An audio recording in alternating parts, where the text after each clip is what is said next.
Non mais j'imagine quand même la femme qui lundi soir a reçu un texto de son mari artisan à Notre-Dame. Chérie, aujourd'hui sur le chantier il y a un bossu tout moche qui voulait me mettre à l'amende à un concours de paix enflammé. Je l'ai défoncé.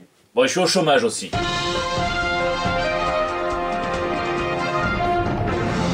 Non? J'en rigole parce que c'est ça que je sais faire, mais j'ai eu de la peine pour Notre-Dame, comme pour tous les bâtiments qui s'écroulent, qu'il s'agisse des immeubles mal rénovés de la rue d'Aubagne à Marseille ou d'un des monuments les plus visités de la capitale. Et quand je vois l'effet que nous fait un bâtiment qui s'écroule ou qui prend feu, je ne peux pas m'empêcher de penser à nos grands-parents qui ont vécu la guerre pendant laquelle les bâtiments ne s'écroulaient pas par accident, ceci, et je pense évidemment à tous ceux qui vivent encore, c'est le quotidien, la guerre et la misère. En plus, j'adore la théorie de l'esprit d'un lieu, à savoir l'écho qui est laissé par les personnes et les événements qui se sont succédés dans un endroit précis. Et lundi soir, pendant que la cathédrale partait en fumée, je ne pouvais pas m'empêcher de penser à tous ces échos, si on pouvait les entendre résonner, qu'est-ce qu'on entendrait. Voilà, ça fait de nouveaux échos malheureux et j'ai une pensée pour tous les pompiers, force et honneur. Ici votre fidèle commis des comics, vous êtes dans l'émission qui fait le tour de l'actualité de l'industrie du comic book, le 188e JT Comics, et tout de suite, sans plus attendre, on passe aux news de la semaine.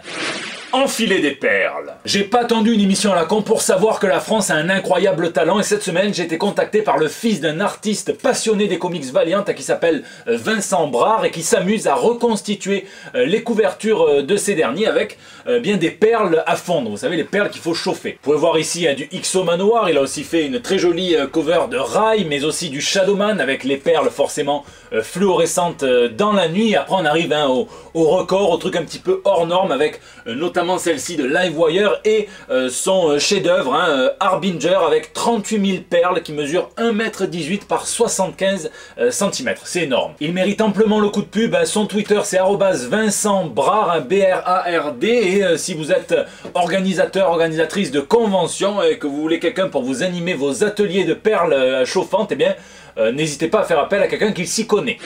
Miracle et Vision. Non, nous n'allons pas parler de Daredevil, mais de Tom King. Il est l'un des scénaristes les plus cotés de sa génération. Il participe activement à la promotion de ses ouvrages sur ses réseaux sociaux et il tease régulièrement sur Twitter. Et le dernier teasing en date, c'est l'annonce d'une nouvelle maxi-série en 12 épisodes qui viendra faire suite à ses runs sur Mr. Miracle et sur Vision. C'est deux excellentes séries que je vous conseille, l'une chez DC et l'autre pour Vision chez Marvel. C'est pas pour rien qu'elles ont été récompensées par des Eisner Awards, des espèces d'Oscars du comics. Mais du coup je me suis mis à spéculer, soit il prépare littéralement une suite à Mr. Miracle et à Vision, auquel cas ce n'est pas qu'une seule série, et en plus ça paraît un petit peu compromis vu que depuis 2016 il est signé en contrat d'exclusivité avec DC Comics, soit il s'agit d'un crossover entre les deux, puisque les thématiques sont pas si éloignées que ça, mais ça aussi ça semble très improbable, ou alors c'est plus une question de tonalité, il s'apprête à écrire les récits d'un personnage pas spécialement jaune, rouge et vert à la fois, mais les récits en tout cas qui traitent d'une humanité profonde, même si en apparence on n'est pas forcément humain comme Vision, de sa place dans le monde, de la famille, parce que c'est ça avant tout, du stress, le stress post-traumatique ou la dépression. Enfin des récits un petit peu plus profonds que le reste de ses productions qui sont néanmoins brillantes. Je mise sur un DC Vertigon et j'espère qu'il viendra explorer un petit peu des héros organiques et j'espère, en gros j'espère qu'il fera un Swamp Thing, voilà, parlons clash. Marvelade. Comme toujours chez Marvel, les annonces s'enchaînent comme les verres de vin chez Depardieu. On a eu droit au teasing d'un event mystérieux qui s'intitulera Acts of Evil et qui reprend les codes graphiques du crossover de 1989, Acts of Vengeance, dans lequel Loki réunissait un petit peu tous les super vilains et les persuadait d'attaquer tous les super héros, même ceux qui n'attaquaient pas forcément en temps normal, pour mieux les déstabiliser tous ensemble. Ça avait donné de grands moments, Fatalis et le Caïd qui s'associent contre le Punisher, Spidey qui récupère les pouvoirs cosmiques de Captain Marvel, la création des New Warriors ou encore un Magneto très polémique. Et si ça vous rappelle quelque chose, c'est normal, c'est que DC vient d'annoncer l'event Year of the Villains, donc l'année des vilains, où Lex Luthor va se servir de toute son influence pour unir la vilainie de chez DC, notamment via la Legion of Doom, et donc les pousser à attaquer les super-héros. Du coup, est-ce que le prochain Acts of Evil est la suite de Acts of Vengeance, qui lui-même a été copié par DC pour faire The Years of the Villains? On verra. En tout cas, l'histoire de pompage entre Marvel et DC pourrait donner des leçons à n'importe quel gars de eux. Je donne pas son nom, on sait jamais. La bonne nouvelle de la semaine, c'est qu'on va avoir droit à une une série solo sur Susan Storm, donc la femme invisible des 4 Fantastiques. Ça sera écrit par Mark Waid, à qui l'on doit un très bon run des 4 Fantastiques. Ça sera dessiné par Mathiad et Ulysse, et avec des covers de l'iconique Adam Hughes. La série reviendra dans le passé de Susan Storm, ou plutôt le passé de Susan Storm lui reviendra droit dans la gueule, puisqu'on viendra explorer son passé d'agent du Shield. Et en parlant de choses fantastiques, sachez qu'un tout nouveau personnage de l'univers Marvel va être introduit en 3 étapes, dans 3 mini-séries. Tout d'abord dans Fantastic Four Prodigal Son, puis ensuite dans 2 autres mini-séries avec le même sous-titre, Les Gardiens de la Galaxie de Silver Surfer. Il s'appelle Prodigal, donc prodige, et c'est une entité qui a atterri dans la Terre sauvage et qui a su rallier à sa cause et se faire vénérer d'une tribu barbare qui y vit, et jusqu'à ce que les 4 Fantastiques arrivent pour lui présenter le débat de la science versus la religion. La partie FF sera assurée par Peter David, par Francesco Manna et par Miko Swayan au cover, et j'espère que ça va être un personnage. J'entends Sun, donc forcément je pense à Sentry, qui est l'un de mes personnages préférés dans l'univers Marvel, donc j'espère que c'est un personnage, voilà, très puissant comme ça, et pas un pétard mouillé à la Mosaïque. Qui ça? Bon, et à défaut d'un Booba versus Caris, je vous propose un combat qui a un petit peu plus de gueule, Wolverine versus Blade. Mais bon, c'est pas la raison pour laquelle ils se battent, mais tu t'en fous, toi, t'as vu des griffes et des canines et ça te suffit. C'est par Mark Guggenheim à qui l'on doit certaines séries CW comme Arrow, il explique avoir ça en tête depuis 10 ans, ce qui explique pourquoi Wolverine porte sa tenue X-Force.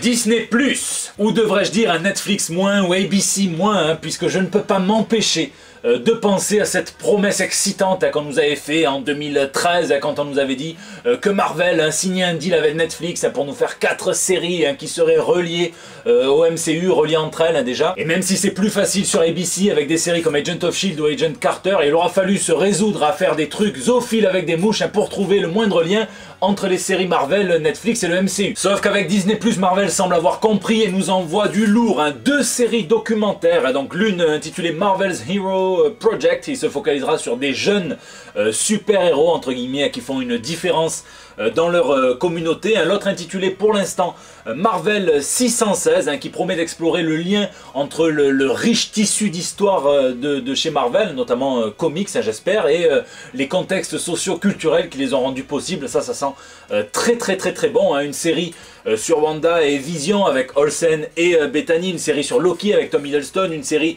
sur Faucon et le Winter Soldier avec Mackie et Stan, une série sur Hawkeye et probablement sa fille, donc on aurait peut-être une petite passation de pouvoir avec Jeremy Renner. Et mon projet préféré, une série What If en animé, donc dans le premier épisode aura pour thème et si c'était Peggy Carter qui avait reçu l'injection du sérum du super soldat, et que Steve Rogers en revanche lui avait reçu d'Howard Stark, donc le papa de Tony Stark, une armure, donc qu'il était devenu Iron Man. Ça promet une toute autre dynamique. On verra ce qu'il en sera pour la disponibilité en France, mais aux States ça coûtera 7 $ par mois, et donc Disney+ compte sur un catalogue plus réduit mais peut-être plus qualitatif que le gros concurrent Netflix pour assouvir sa domination. Du coup je vous laisse me dire ce que vous en pensez, quel projet vous excite, et si vous êtes plutôt team Je paie Mickey ou team Imul.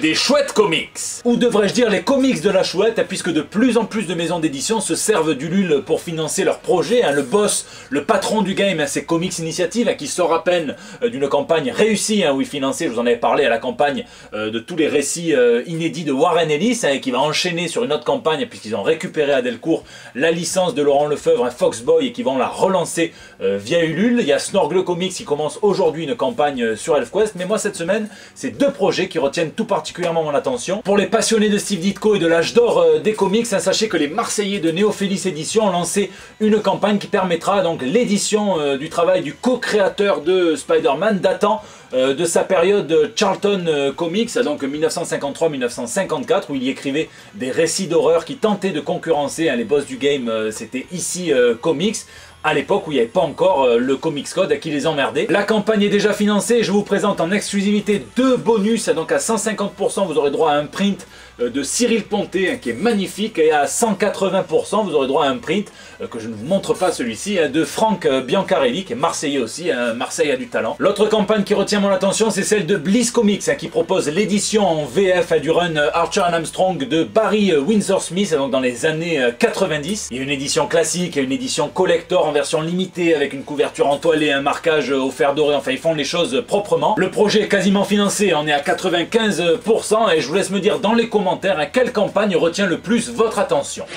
Je vous le mets quand même. Allez, c'est pour moi, c'est gratos. Le co-créateur de la série Saga, Brian K. Vaughan, a déclaré que nous en étions seulement à la moitié du chemin, puisque Saga totalisera 108 chapitres et que nous sommes actuellement en pause au numéro 54. Scott Snyder et Greg Capullo sont les deux parties d'une poule aux œufs d'or, puisque le scénariste a annoncé sur Twitter que le premier numéro de son dernier projet consacré au Chevalier Noir, The Last Night on Earth, s'était écoulé, c'est sur le Black Label, il s'était écoulé à plus de 100 000 exemplaires, donc c'est des ventes fermes, donc voilà, c'est quand même des gros chiffres, il n'y a pas tous les comics qui font ça. Et l'engouement est réel pour cette histoire de Batman qui se réveille paumé dans un désert avec, pour le guider en guise de lanterne, à la tête coupée du Joker. Ça c'est du very bad trip. Mark Millar a dévoilé son prochain projet édité par Netflix, distribué par Image Comics, ça s'appellera Space Bandits et ça mettra en scène donc deux des plus grandes criminels recherchés de la galaxie qui vont voilà, chercher à se venger de leurs partenaires un petit peu traîtres. Les dessins seront assurés par Matteo Scalera et donc certaines covers en édition limitée seront assurées par Howard Chaykin.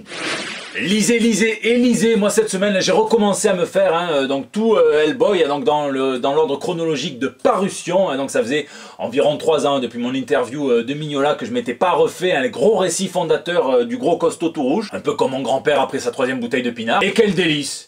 Quel talent, quelle beauté. Alors si vous aimez donc les récits folkloriques, les récits chargés d'une certaine forme de spiritualité, chargés d'humour aussi, des dessins magnifiques, si vous n'avez pas peur de vouloir faire un tatouage à chaque planche tellement c'est graphique et c'est beau, foncez, c'est tout un pan, un vrai pan iconique de la culture comics, ça vous le regretterez pas. Je vous prépare également le prochain Sculpture au point qui portera sur Love, Death, Robots, et donc surveillez les réseaux de Nous Sommes des Héros ou les miens pour savoir la date, ça sera pas avant 2 semaines grand minimum. Je vous laisse me dire ce que vous lisez dans les commentaires et je vous remercie parce que vous avez fait péter un record d'audience pour le JT de la semaine dernière. J'ai les chiffres, on a plus de 15 000 vues en moins d'une semaine et c'est inédit, on a plus de 1100 pouces bleus, 400 commentaires et tout ça, et c'est grâce à vos partages, vos retweets, votre enthousiasme et votre gentillesse, donc merci à vous. C'est la fin de ce JT, donc j'espère qu'il vous a plu, n'hésitez pas d'ailleurs à me le dire dans les commentaires sur YouTube où je réponds à chacun d'entre vous, sur les réseaux sociaux, sur Facebook, sur Instagram, sur Twitter, vous pouvez aussi me laisser vos petits messages. Je vous fais des bisous et je vous donne rendez-vous la semaine prochaine pour des nouvelles toutes fraîches. J'imagine quand même la semaine du type chrétien qui se fout de Game of Thrones, qui se fout de Star Wars, qui se fout de Marvel, qui se fout de Disney, qui comptait aller déposer un cierge à Notre-Dame de Paris dans la semaine. Tiens bon, tiens bon.